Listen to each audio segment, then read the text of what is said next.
Thank you so much for having me. I love seeing you all. It's just such a blessing to me. And I love getting up early just to do it. And I also want to thank you. You don't have any idea what listening to that arrangement of Somewhere did for me. I am a huge fan of Leonard Bernstein's. I just watched his movie, the movie about him recently, and I had the privilege of meeting him in New York when I did a show. He came backstage, and um, today and this week of all times for you to play that song for me, it has such meaning, just layers of meaning. And thank you for that gift.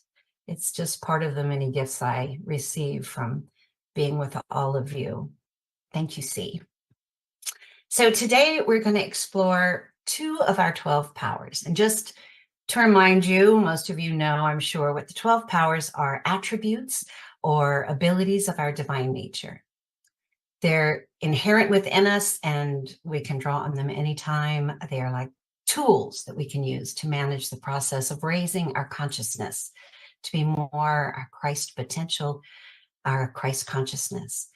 And raising consciousness is all about just raising our overall quality of our thoughts and our beliefs and their associated feelings and emotions and attitudes. So the power of mastery, or power, I prefer to say mastery, is represented by the color purple. I tried to wear purple and turquoise today. So purple and light blue. My imagination color tends to go more on the turquoise side. I just like that color. So the power of mastery is represented by purple and the Apostle Philip.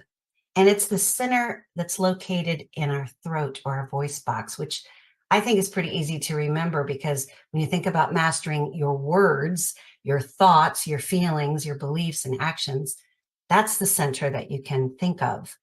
And the power of imagination, which is represented by the color light blue or turquoise, the color of the sky, is the Apostle Bartholomew. And its center of power is located between your eyes, which is also easy to remember because it's the ability to visualize and conceptualize and envision. So I think these 2 abilities go hand in glove, because when you add the power of mastery to the power of imagination, you sprinkle in the power of faith, the possibilities are limitless, to quote Lily's Light, the movie, for those of you who've seen it. So how do we get there? Sometimes we have an idea or a vision that we'd like to manifest, and we find that we're stuck moving forward. This can be anything, like say we want to buy a new house in our spiritual center, or near our spiritual center, or produce a movie and have it distributed worldwide. We would use our ability to imagine, to visualize or conceptualize and create the idea. And then we'd have to use our ability to master our thoughts and beliefs to allow that vision to unfold. And that's a really important piece. So let me get a little clearer on that. Say I have a limiting belief that I couldn't afford a home of my dreams, or that no one would want to see the movie that I would produce. Or it could be anything. It could be, I'll never learn how to cook, or I'll never find the right partner, or any other untrue belief, untrue thought or belief. I'd have to become aware of that defeating thought that's hanging out in my consciousness. And I'd have to find a way to take control of it in order to master it or transform it. It would be, one of the ways I do that, one of the tools I've used forever, is to just simply say to that negative thought, shut up and get behind me. I'm not listening to you. And I've spent years sometimes continuing to see the result of negative programming before I just get really sick of it and decide to change my thought or my belief about it. But there are some faster ways we can do that. One way that might be better is to create a denial and an affirmation statement. I was with someone just recently who I was listening to talk about her life, and I kept hearing her say, I am the problem. And she's a very conscious human being. But with her saying, I am the problem, I finally said, okay, stop for a second. I'm hearing you say, I am the problem. Could we change that to, I am the blessing? What happens to me? Well, it's just taking its time to open, I think. Are you hearing that? So anyway, I think that just being able to hear ourselves say the words or think the thoughts that are limiting, release that energy that is in that thought or that belief. And just by saying a denial, I'm letting go of the belief that I am the problem and I am claiming that I am the blessing. For me, that is a much quicker way of healing that negative belief and that thought. It's very much like Myrtle Fillmore did when she transformed her thoughts of illness to thoughts of health and wholeness, which allowed for the healing. She turned her thought to, I am a child of God and I did not inherit illness. Every one of us in Unity knows that story. In my life, one very strong error belief that I struggled with was, if I wanted to be a good person, I had to be humble and give everything away to those less fortunate. I don't know if any of you had that belief, but it was really strong in me. And I would feel guilty and I would ask God, why me? Why would I be showered with opportunity and success? This was layered with also some deep feelings of unworthiness that I had to work on. And it took me many years of repeated disappointment, trying to rescue others, trying to support others, before I heard Spirit say, so who made you Florence Nightingale? It's not your job. And I really had to think about it. And then I heard Spirit say, your only job is to shine your light as bright as you can. That was a hard one for me to hear. I want us to just say that together. My only job is to shine my light as bright as I can. This is a huge shift. This was a huge shift for me because it was the beginning of self-love. And then I started to tell myself the truth and embrace the gifts, the success, and the prosperity that would flow.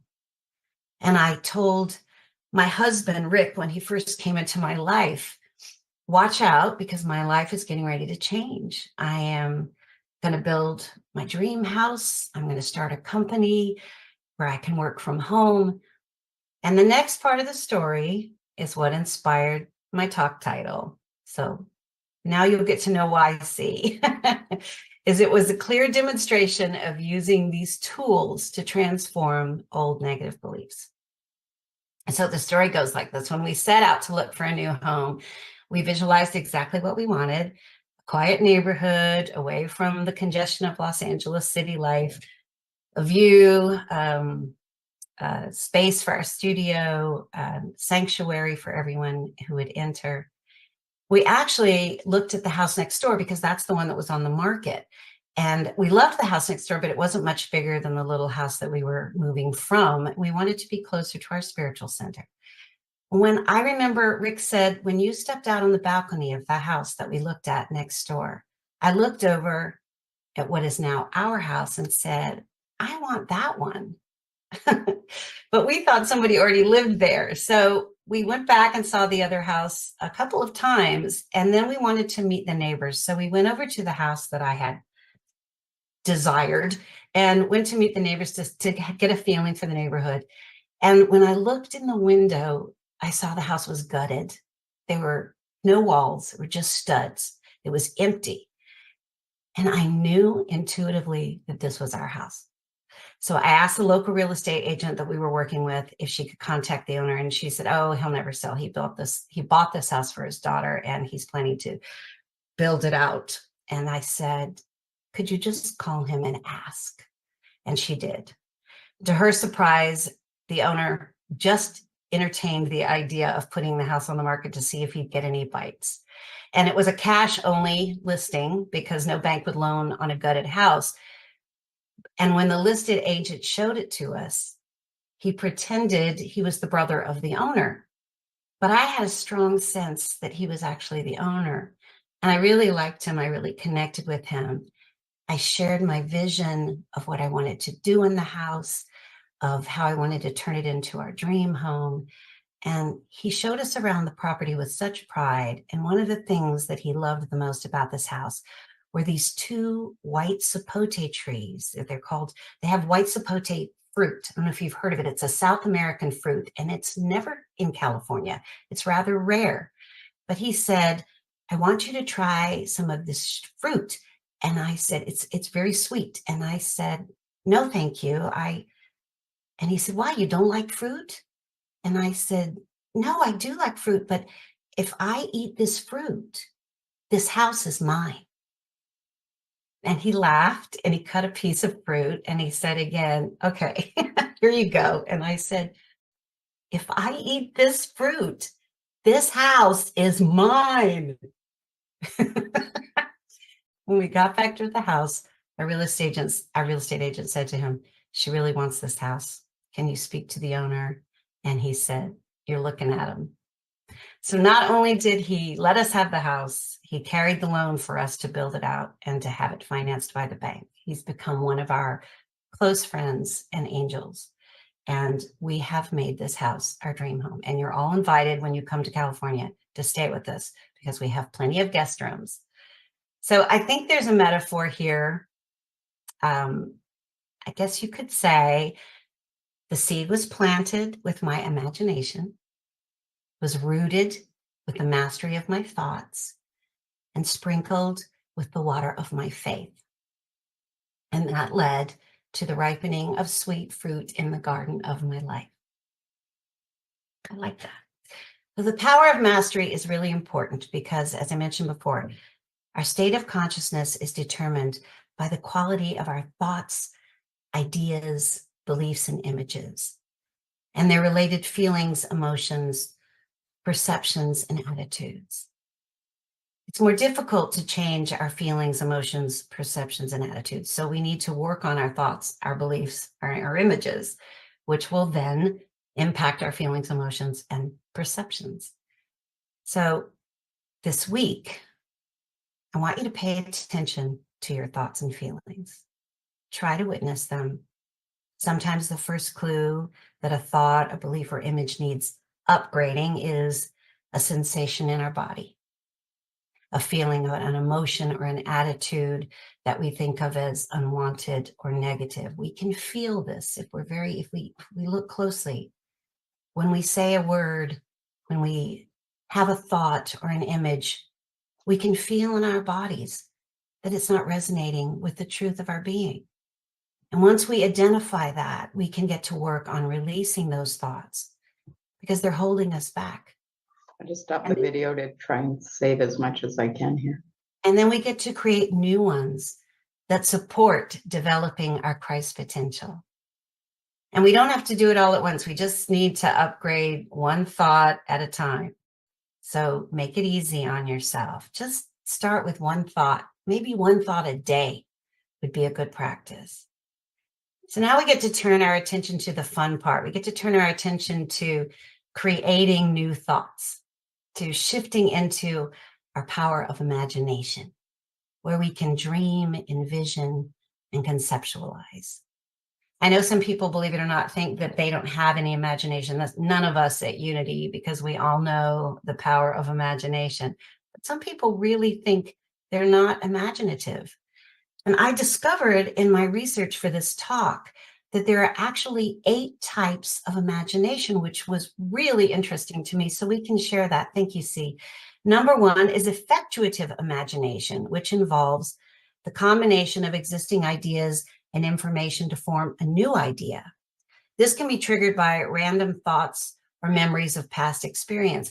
My husband, Rick, gave me a perfect example of this with his favorite candy. So I'm going to call this Ricky's peanut butter cups theory. You take 2 fabulous ideas and you put them together like peanut butter and chocolate. The second one is intellectual or constructive imagination, and it involves a very deliberate process that starts with a definite idea and is used when developing different possibilities based on available information. Commonly, this is used in politics or philosophy. Number 3 is imaginative fantasy. It's the type that comes to our minds when we think of imagination.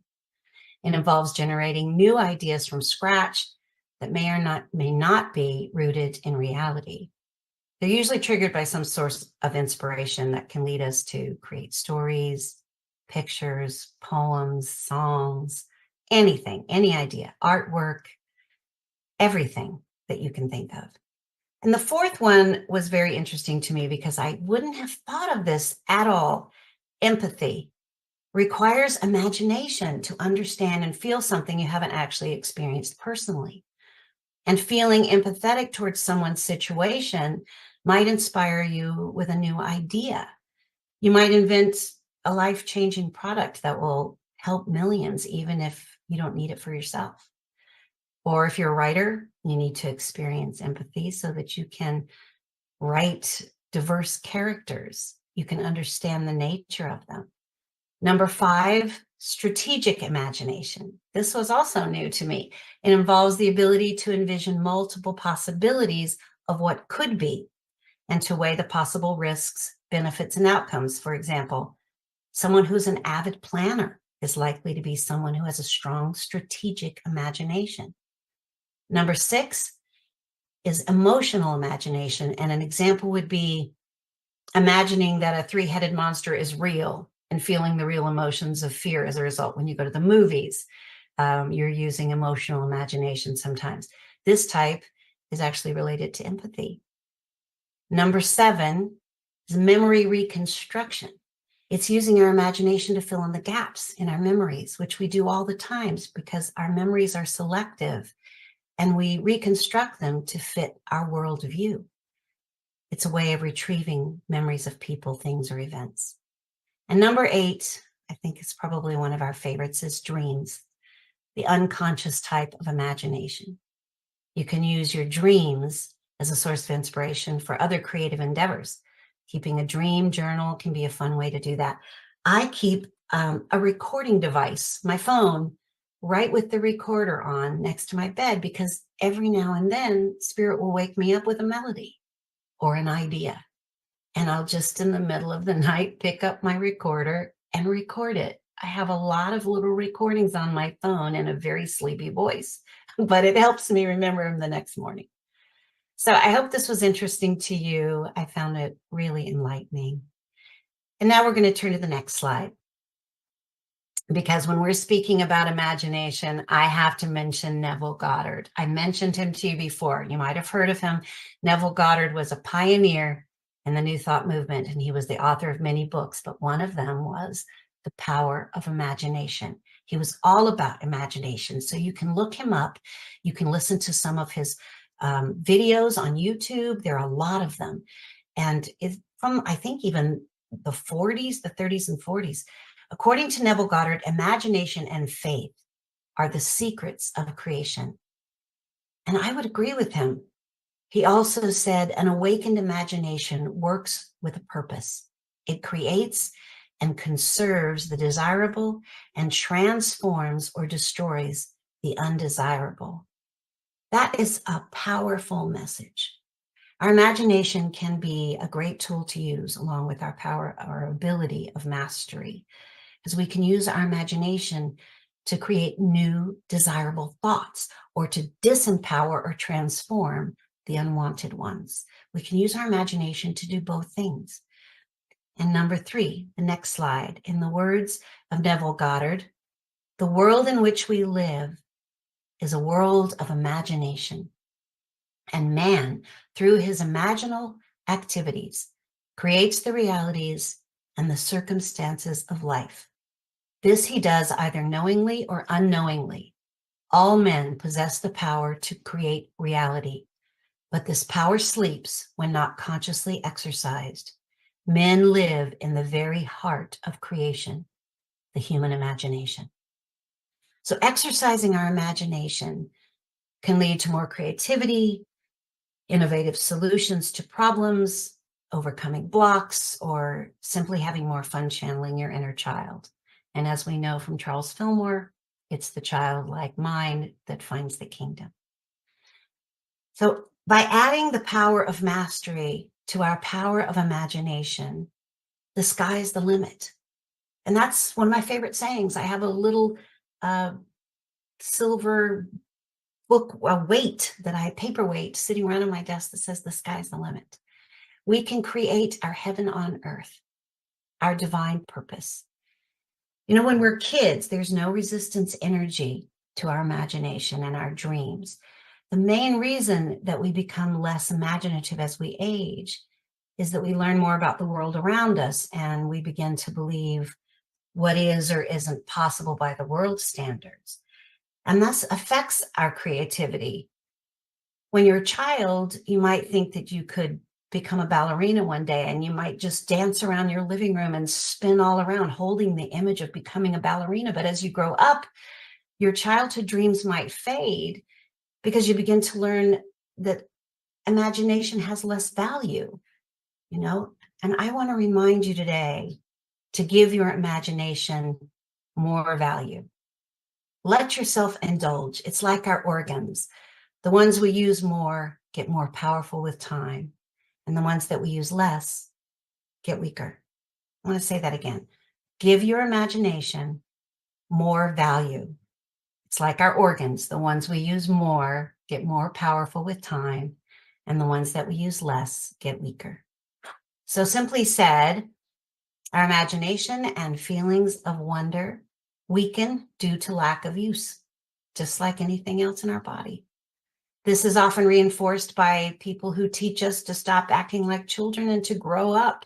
But I don't know about you guys, but I don't know many people in Unity who grow up, and I love that about Unity. So I'd encourage us all not to grow up. If we lose that sense of awe and wonder, our faith and our simplicity, or we stop using our imagination or giving it value, which sometimes is one of the first qualities that we tend to lose. We just stifle our growth. We stifle our development, our natural state of curiosity and joy.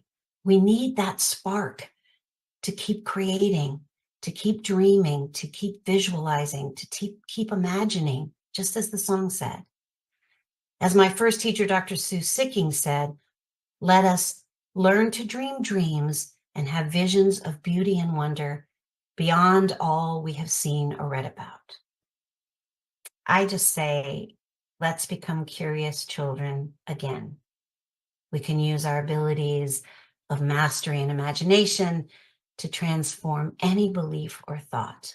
We can turn a fear-filled heart into a peace-filled heart. We can turn a failing business into prosperity and success. We can turn illness into wholeness. We can turn a gutted, rundown house into a dream home. Really think about that. Wherever our heart is filled with fear, we can transform that into peace and trust. As our co-founder, Charles Fillmore, said so brilliantly, the highest and best work of imagination is the marvelous transformation that it works in character. Imagine that you are one with the principle of good and you will become truly good. You can say that about peace. Imagine you are one with the principle of peace and you will become peace.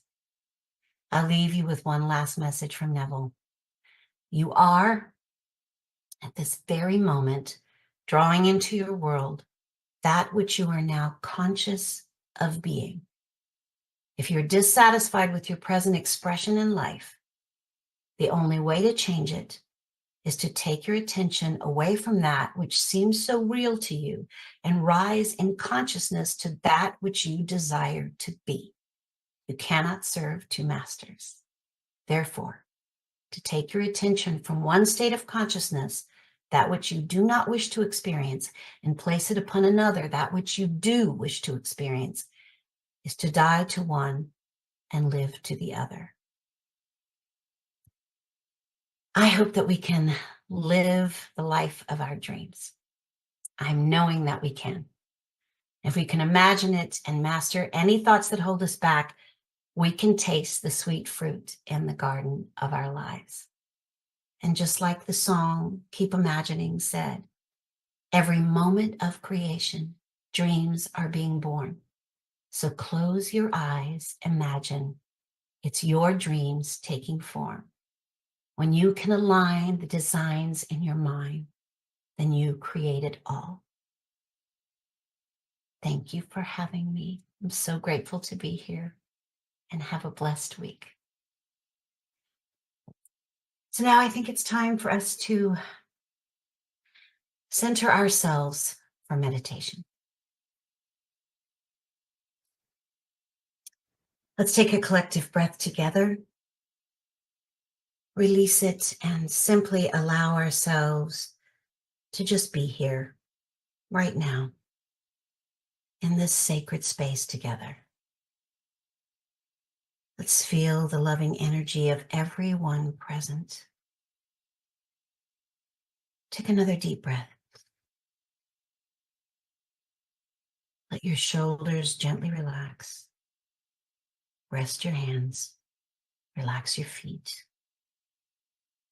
Sink even more into the chair you're sitting in, or the sofa, or the bed that's supporting you.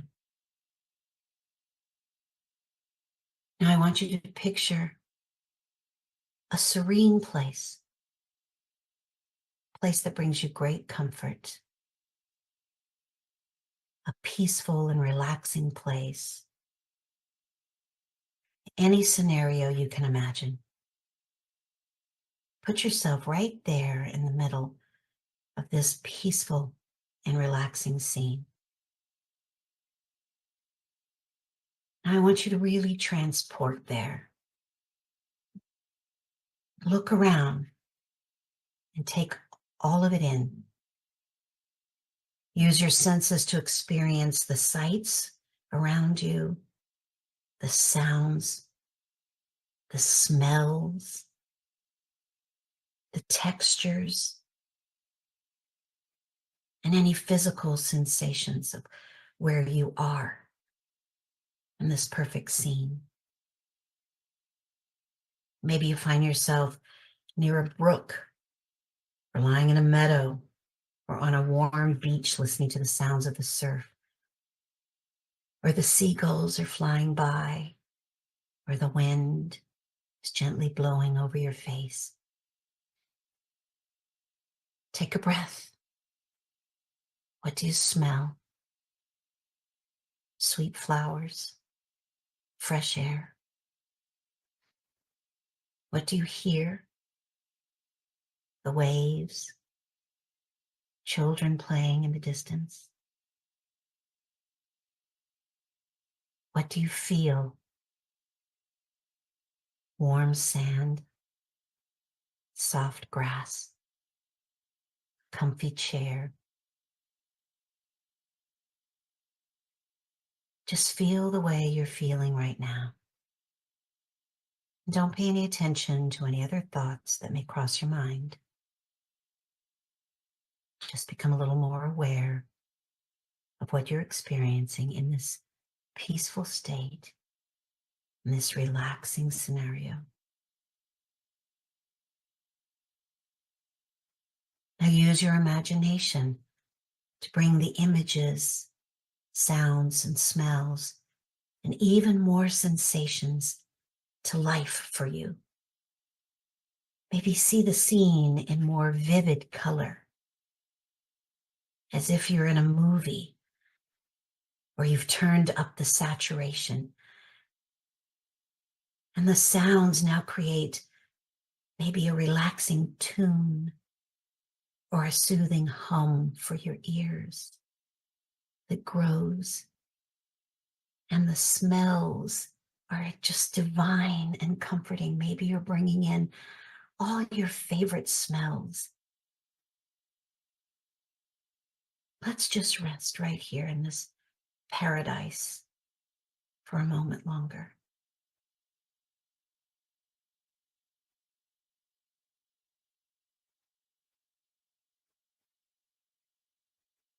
Now imagine that all the color that's turning into vibrant colors of light is emanating from you, connecting you to this scene and anchoring it into your mind's eye. Feel the light rays illuminating, healing, and cleansing the cells in your body. Allow yourself to absorb and bask in this healing light. It's just pouring in and out and through you.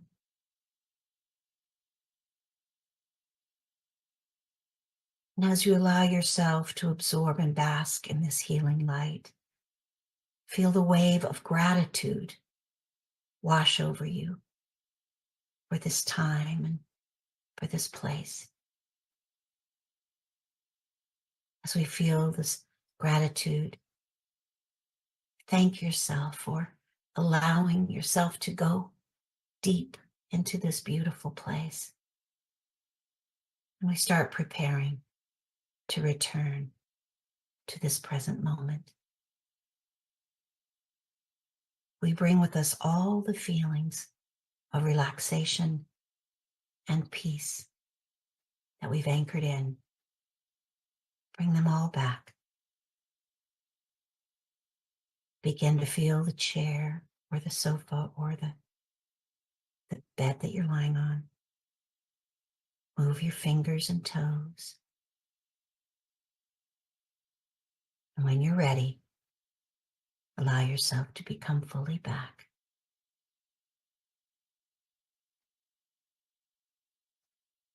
To this now moment.